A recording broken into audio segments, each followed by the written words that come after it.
The camera pans across a dilapidated Victorian home, paint peeling from its weathered siding, windows boarded up, the once grand porch sagging dangerously. Then it cuts to the same house today, restored to breathtaking beauty, its gingerbread trim gleaming white against fresh navy blue paint, flower boxes bursting with color beneath sparkling windows. A young woman stands on the porch, keys in hand, smiling through tears. 2 years ago, everyone told me I was making the biggest mistake of my life, she says directly to camera. Today, I'm inviting you into the home that changed everything. I'm Emma, and this is my restoration journey from start to finish. If you're inspired by transformation stories or dreaming of your own renovation project, please hit that like button and subscribe to follow more incredible home journeys like mine. Your support means everything to creators like me who pour their hearts into these projects and videos. I never planned to buy a house at 26. My life was comfortable in my downtown apartment, close to my marketing job and favorite coffee shops. But something was missing, a creative outlet, a challenge, a place that was truly mine. When my grandmother passed away and left me a modest inheritance, I knew I wanted to use it for something meaningful. The listing for 47 Maple Street appeared in my feed late one night. Historic Queen and in need of TLC, it read. The asking price was suspiciously low, even for our small Midwestern town. The next morning, I called the realtor on a whim. I should warn you, she said when we met outside the property, this isn't for the faint of heart. She wasn't exaggerating. The moment she unlocked the front door, the smell hit me, mold, rot, and decades of neglect. Water damage had buckled the hardwood floors. Plaster crumbled from the ceiling. The kitchen was a time capsule from 1970, with avocado appliances and peeling linoleum. But beneath the decay, I could see the bones of something beautiful. Original crown molding. A sweeping staircase. Stained glass transoms above doorways. And in the front parlor, a bay window that caught the morning light in a way that made my heart ache. I'll take it, I said. The realtor looked at me like I'd lost my mind. Maybe I had. The inspection revealed what I'd already guessed, the house needed everything. New roof. New plumbing. New electrical. New HVAC. The foundation had issues. There was asbestos in the basement. Lead paint everywhere. My parents were horrified when I showed them the report. Emma, this is financial suicide, my father said. My mother was gentler but equally concerned. Honey, you work 60 hours a week already. When will you have time for this? They weren't wrong. The renovation estimate came in at 3 times my purchase price, and that was assuming I did much of the work myself. My savings and inheritance would barely cover materials. But something about this house wouldn't let me go. I closed on 47 Maple Street in October. The first night I slept there, on an air mattress in the least damaged bedroom, I woke at 3 a.m. to the sound of rain dripping through the ceiling into strategically placed buckets.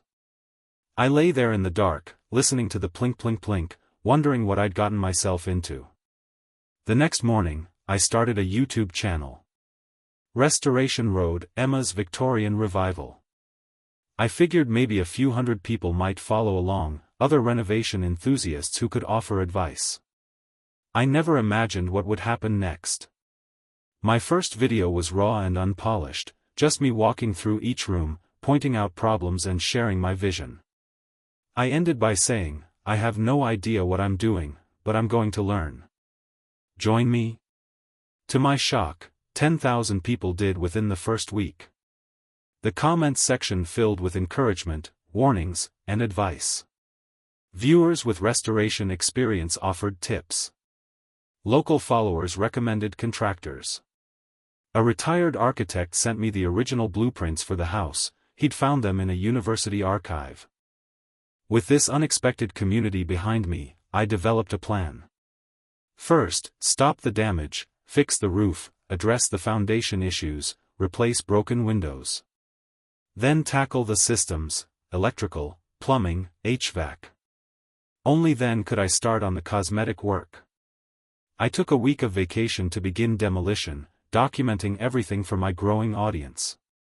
Tearing out water-damaged drywall in the kitchen, I discovered shiplap beneath, original to the house. Behind a false ceiling in the dining room, I found ornate plaster medallions. Each discovery felt like the house was revealing itself to me, one secret at a time. Reality hit hard when my vacation ended. For the next 6 months, I worked my marketing job remotely from a corner of the living room, surrounded by construction dust and noise. Evenings and weekends disappeared into endless projects. I learned to wire outlets, hang drywall, and refinish floors through YouTube tutorials and the patient guidance of an elderly neighbor who'd once been a contractor. The physical toll was immense. My hands grew calloused. My back ached constantly. I lost weight I couldn't afford to lose. Friends stopped inviting me out, knowing I'd decline. My dating life became non-existent. But my channel continued to grow, 50,000 subscribers, then 100,000. Winter brought new challenges.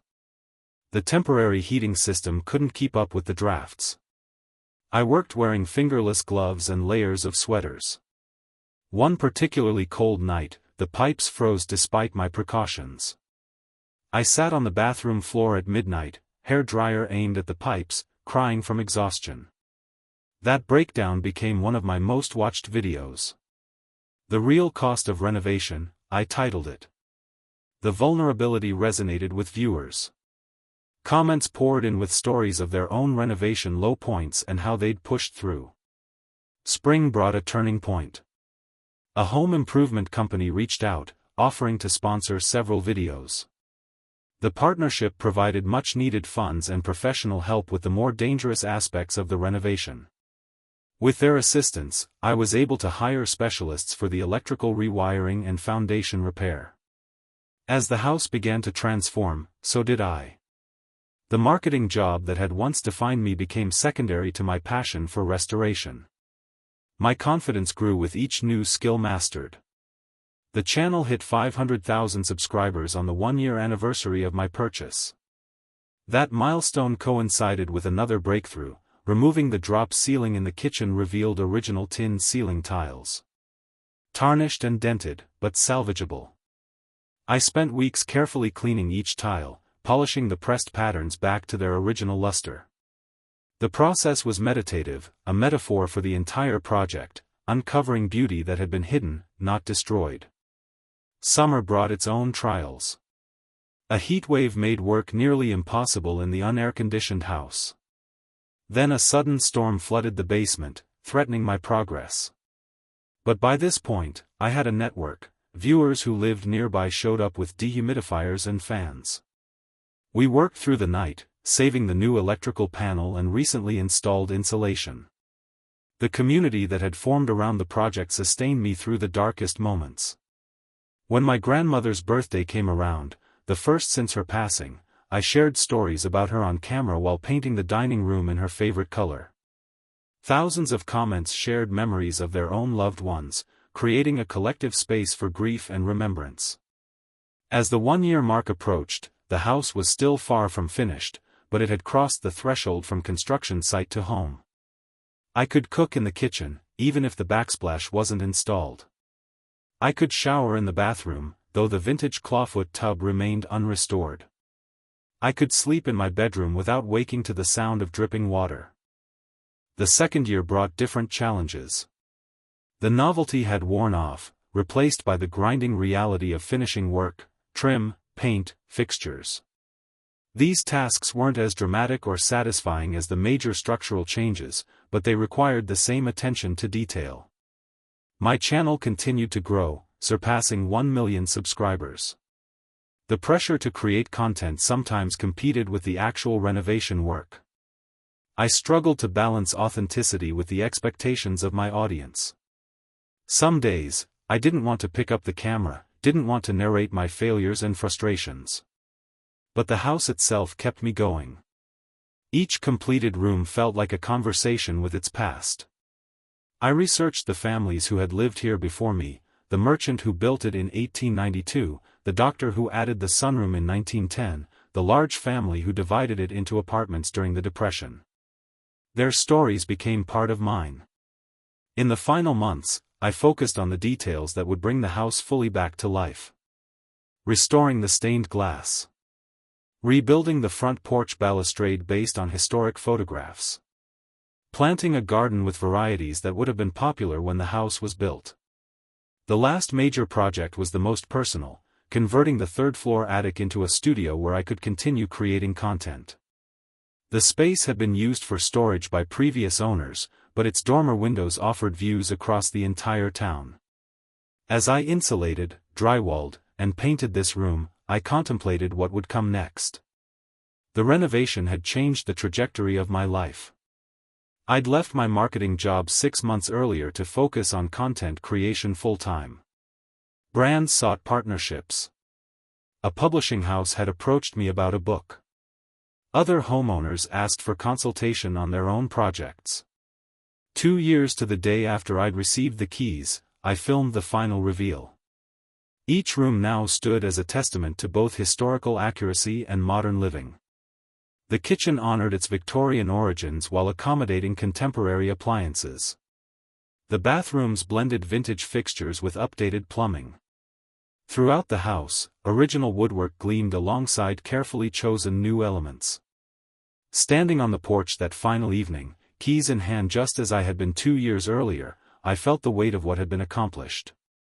Not just the physical transformation of a neglected house into a beloved home, but my own metamorphosis from uncertain beginner to confident creator.